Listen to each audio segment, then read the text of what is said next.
అతిపెద్ద షాపింగ్ ప్రపంచం సిఎంఆర్ మన కర్నూలులో ప్రముఖ సినీ తారలచే డిసెంబర్ 11న గొప్ప ప్రారంభం.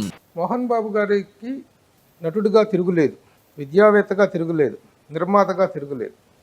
మరొక ఫేజ్ ఉంది రాజకీయ నాయకుడు అనేటువంటిది. ఆ రాజకీయ నాయకుడి పొలిటికల్ కెరీర్ అనేటువంటి దాని విషయానికి వస్తే మిమ్మల్ని మీరు ఎలా అనలైజ్ చేసుకుంటారు? మహానటుడు అన్న నందమూరి తారక రామారావు గారు ఉన్నప్పుడున్న పాలిటిక్స్ వేరు, ఇప్పుడు వేరు. అప్పట్లో జరిగిన కొన్ని పొరపాట్ల వల్ల రాజకీయం అంటే ఇదా అని నాకు నేనుగా మనకిది పనికిరాదేమో అని నేనే వెనక్కి అడుగేశాను తప్ప నన్నెవరు నువ్వు వెళ్ళిపోయి నువ్వు వెనక్కి అడుగు వేయించలా. దానిలో ఉండే కుటిలం, నీచం, నికృష్టం, అన్న, చెల్లి, అక్క, తమ్ముడు, తల్లి, బిడ్డ, భార్య, భర్త ఏమీ లేవు అక్కడ. విజయరామరాజు క్యారెక్టర్ నేను చేశాను తాండ్రపాపరాయుడులో.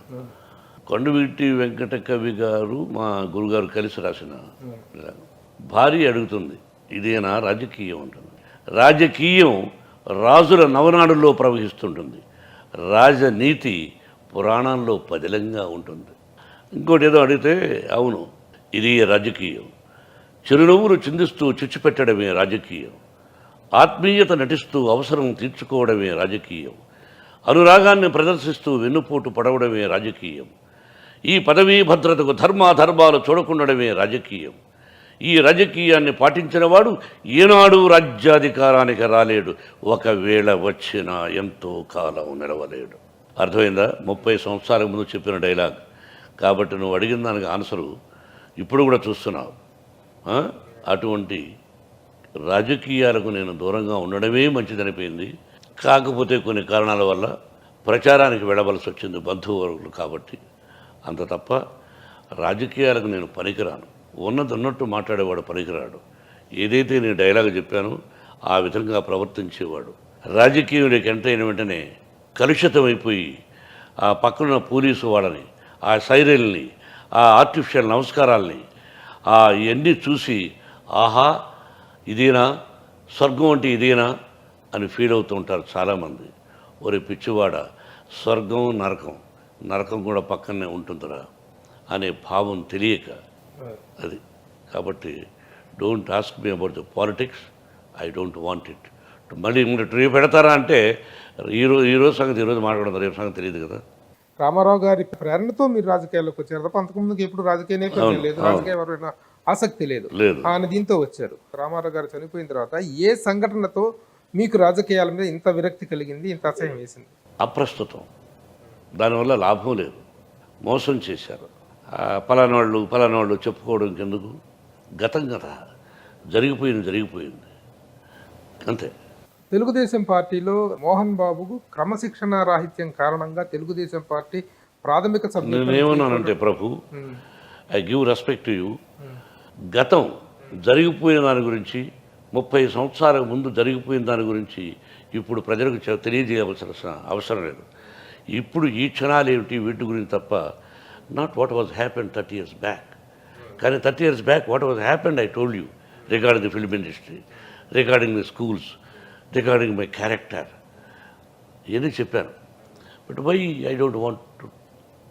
ఓకే మీకు ఆసక్తి లేనప్పుడు, వాటి గురించి ప్రస్తావించాల్సింది లేనప్పుడు, కానీ ప్రస్తుతం కూడా ఏమిటి అనేటువంటిది ఒక ప్రశ్న లేదు. ఇంకెప్పుడు రాజకీయాల పట్ల మీకు ఆసక్తి 99% రాకపోవచ్చు, 99% రాకపోవచ్చు. ఒకప్పుడు మీరు బీజేపీకి ప్రచారం చేస్తే 18 ఈ రోజుకి బీజేపీ అంటే నాకు ఇష్టం. భారత ప్రధాని నరేంద్ర మోడీ గారు అంటే నాకు ఇష్టం. ఆయన భారత ప్రధాని కాకముందు కలిశాను, ఆ తర్వాత 4 సందర్భాలు కలిశాను. I like him, that's all.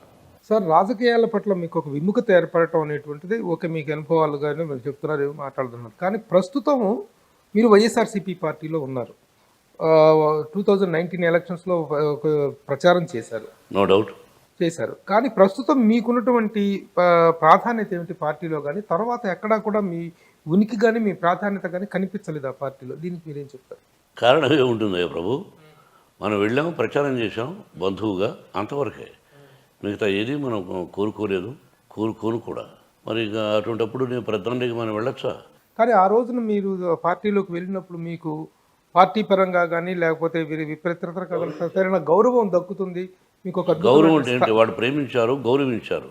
పదం ఉంటేనే గౌరవం. ఒక స్థానం మీకు ఇస్తారని లేదు, ఒక రాజ్యసభ కానీ ఒక నెవర్. టీటీడీ చైర్మన్ భగవంతుని సాక్షిగా నేను ఎక్స్పెక్ట్ చేయలేదు. మీరు ఎక్స్పెక్ట్ చేయలేదు, కానీ మీ మీద ఎక్స్పెక్టేషన్స్ ఉంటాయిగా, మీ మీద ఎక్స్పెక్టేషన్ పెట్టుకోవడం తప్పు కాదుగా. తప్పు కాదు. ఇప్పుడు మా బోటోలో ఉన్నాము, ఎంతో కాలంగా మీరు తెలుసు, మీ అభిమానులు ఉన్నారు చాలా మంది, మీ అభిమానులు ఒక ఆశ పెట్టుకోవటం, ఒక ఎక్స్పెక్టేషన్లో ఉండటం అనేది తప్పు కాదుగా. అది ఆ పాలకుల ఇష్టాన్ని బట్టి ఉంటుంటుంది. నాలాగా వాళ్ళకి ఎంతోమంది ఉండొచ్చు. కాబట్టి దానివల్ల నేను అసలు ఆ ఊహ ఇది లేనే లేదు. కానీ మీకు సరైనటువంటి ప్రాతినిధ్యం విలువ దాంట్లో లేదు, దక్కలేదు అనేటువంటి అభిప్రాయం ఒకటి ఉంది. దాన్ని ఎంతవరకు ఏకీభవిస్తారు మీరు? మీరు అనుకోవచ్చు, నాకు ఉండాల్సిన స్థానం నాకుంది, నా గౌరవం ఎప్పుడూ ఉంటుంది, నేను ఎక్కడా తలవంచడం అనేది ఉండదు, ఎవరిది మోచేతి నీళ్లు తాగి బ్రతకాల్సిన అవసరం లేదు, మన నీళ్లు మనమే తాగుదాం, వేరే వాళ్ళ మోచేతి నీళ్ళు మనం ఎందుకు తాగాలి? అర్థమైందా? అందరూ ప్రజలకు సేవకులే. అది తప్పిన నాడు నీకు అర్థమైందా, మా కురు సామ్రాజ్యాలే కూలిపోయాయి. అది గుర్తుపెట్టుకో. ప్రజలను సక్రమంగా పరిపాలించాలి ఏ ముఖ్యమంత్రి అయినా. అది జరగని నాడు అంతే, అది ఓకే. కానీ నీకు ఈ పాలిటిక్స్ అక్కడ పార్టీలో మీరు అంటే నేను ఏం చేయమంటావు? ప్రతిరోజు వెళ్ళి అక్కడ ఆఫీసులో ముందు కూర్చోమంటావా? ఉద్యోగం కావాలని అడగమంటావా ఏంటి? కూర్చోమని అడగటం కాదు, కానీ మీరు ఉన్నారా అసలు? ఇప్పుడు ప్రస్తుతం వైఎస్ఆర్సీపీలో ఉన్నారా మీరు?